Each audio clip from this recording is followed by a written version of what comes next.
नमस्कार, सुप्रभातम, वंदे मातरम।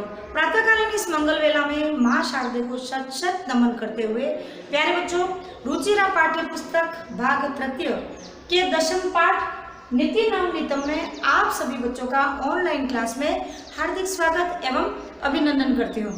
प्यारे बच्चों, पाठ 10th के अंतर्गत हमने पूर्व कक्षा में पाठ में आए कठिन शब्दार्थ और प्रथम श्लोक को पढ़ा था।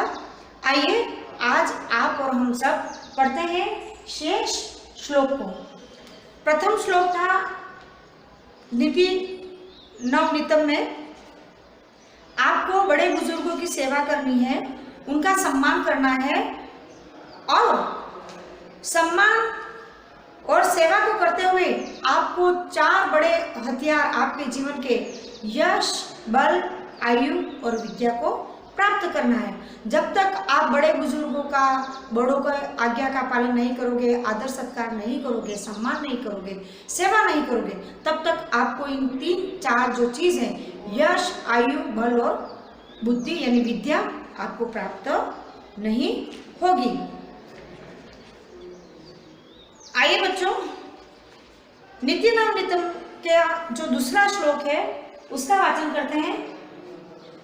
यम माता पितरौ क्लेशं सहेते संभवे नृणां न तस्य निष्कृतिः शक्या कर्तु वर्ष शतेरपि। प्यारे बच्चों, हमें माता पिता और गुरुजन की सेवा करने से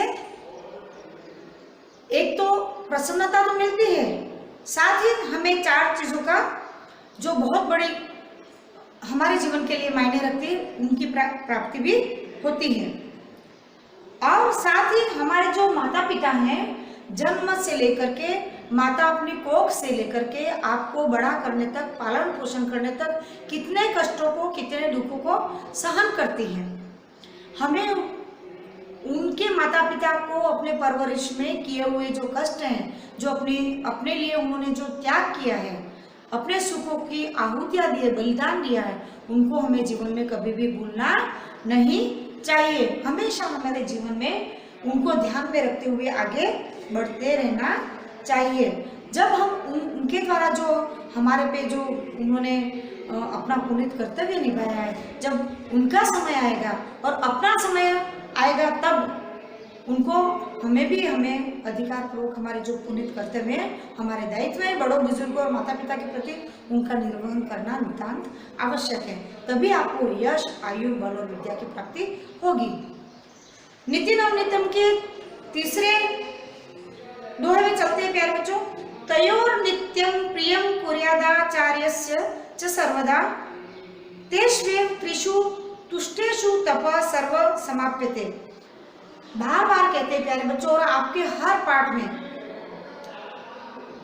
यही है, नीति के 2 ही हैं कि आपको माता पिता और गुरुजनों का तीनों को सम्मान करना है, तीनों का आदर करना है, तीनों से प्रियता से रखना है, अपन को उनका प्रिय बनना है, उनको अपन को प्रिय बनाना है, एक दूसरे के आदर और सत्कार के साथ में रखना है, सेवा शुश्रूषा के भाव से रखेंगे, रहेंगे, तभी हमें संतुष्टि प्राप्त होगी, तभी हमारी तपस्या, हमारी साधना जीवन की वो सफल हो पाएगी। प्यारे बच्चों, आपने अभी तक नीति नवनीतम के 3 श्लोकों को पढ़ा, साथ ही उसमें श्लोक में आए कठिन शब्दार्थों को पढ़ा। आगे अगले ऑनलाइन क्लास में फिर हम 3 श्लोकों को पढ़ेंगे। प्यारे बच्चों, आप जितने भी साइमेट टेस्ट हैं उनको अच्छे से किए हैं। आपका जो फर्स्ट पीरियोडिक टेस्ट चल रहा है उसको भी आपने अच्छे से किया। साथ ही जो ऑनलाइन क्लासेस चल रही है उनको भी आप रीड कर रहे हो, लर्न कर रहे हो। साथ ही आपको कोविड-19 महामारी के अंतर्गत जो गाइडलाइन है उनके आसान नियम है, उनका पालन करना जरूरी है। मास्क लगाना है, सैनिटाइज करना है, सोशल डिस्टेंसिंग को मैनेज करना है, हाथ और मुंह को साबुन से बार बार धोना है, स्वच्छ रखना है। भीड़ वाली जगहों पर बच्चे कतई नहीं जाएं, आवश्यकता होने पर ही घर से बाहर निकलें। ठीक है प्यारे बच्चों, आज की ऑनलाइन क्लास में बस इतना ही। अगली ऑनलाइन क्लास में फिर मिलेंगे, तब तक के लिए मुझे आज्ञा दीजिए। नमस्कार, धन्यवाद, जय हिंद प्यारे बच्चों।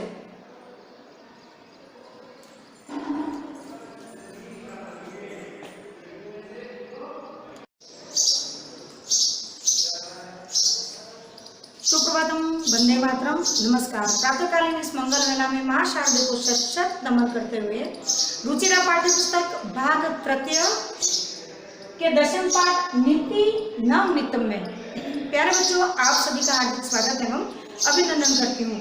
पूर्व की ऑनलाइन क्लास में प्यारे बच्चों हमने नीति नव नितम के 3 श्लोकों को पढ़ा। आइए आज की इस ऑनलाइन क्लास में शेष रहे 3 श्लोकों को पढ़ते हैं। श्लोक वाचन से पूर्व आइए श्लोक में आए कठिन शब्दार्थ का वाचन करते हैं। न्यसेत यानी रखना चाहिए, उत्तम यानी पवित्रम, नृणाम मनुष्य वर्ष शतई 100 वर्षों तक समाप्यते समाप्त होता है। समासेन का अर्थ है प्यारे बच्चों संक्षेप में विद्या यानी जाना चाहिए, सत्यपुतम यानी सत्य से पवित्र। ये तो आपने जाने श्लोक में आए कठिन शब्दार्थ को। आइए मेरे साथ में आप भी पाठ्य पुस्तक को निकालें और पाठ के अंतर्गत 10वें पाठ को देखते हुए श्लोक है उनके ऊपर उंगली रखते हुए पाठ का मेरे साथ में आप भी वाचन करेंगे। आइए मेरे बच्चों पढ़ते हैं नीति नव नितम का चौथा श्लोक। सर्वं परवशम दुखम सर्वमात्म वशम सुखम एतद् विद्या समासेन लक्षण सुख दुख योहो। प्यारे बच्चों परवशम यानी हमें पराधीन सपने सुख नाही, ये एक बहुत ही शाश्वत सत्य उक्ति कही गई है कि पराधीनता में गुलामी में हम दूसरों के अधीन रहकर जो काम करेंगे उसका आनंद जीवन में कभी वास्तविक नहीं ले पाओगे। आत्मवशम सुखम अपनी आत्मा के वश में रहकर स्वाधीन रह करके जो हमें सुख की छोटे से छोटे कार्य के सुख की आनंद की अनुभूति होती है वो पराधीन में नहीं है। पराधीन सपने सुख नहीं। इस श्लोक में प्यारे बच्चों कहा गया है कि हमें हमेशा पराधीन रहकर नहीं स्वाधीन अपने इंद्रियों के वश में रह करके अपने विवेकशीलता से धैर्यता से हमें हमारे कर्मों को हमारे अच्छे आचरण को हमें हमेशा करना चाहिए। उसमें जो परमानंद की अनुभूति होती है प्यारे बच्चों वो एक अलग ही होती है। आगे बढ़ते हैं। एक तद्विद्वास समासेन लक्षणम सुख दुखयो। यही सुख